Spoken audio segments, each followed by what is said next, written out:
Le monstre de Querqueville. En 1934, alors que les ligues patriotiques défient la Troisième République, une curieuse créature vient s'échouer sur les côtes normandes de la Manche.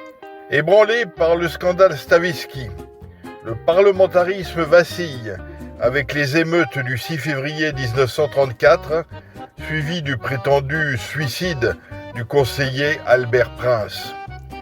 Quelques jours plus tard, un fait divers moins sérieux vient distraire l'opinion publique. Est-ce le monstre du Loch Ness ? Titre Cherbourg Éclair dans son édition du 1er mars, avant de poursuivre.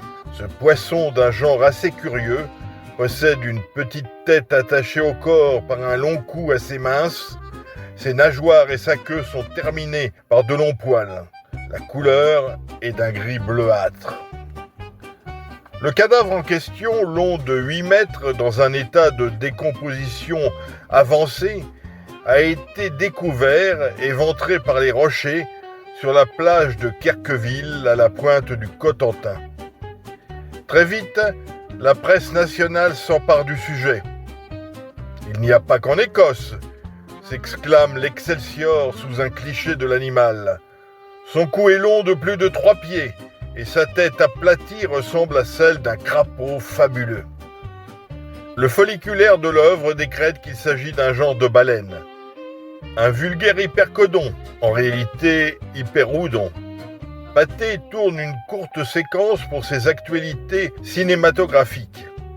Quant au petit journal illustré, il consacre au phénomène sa une en quadrichromie du 11 mars et s'interroge: le serpent de mer existerait-il ? Entre-temps, le mystère avait été résolu.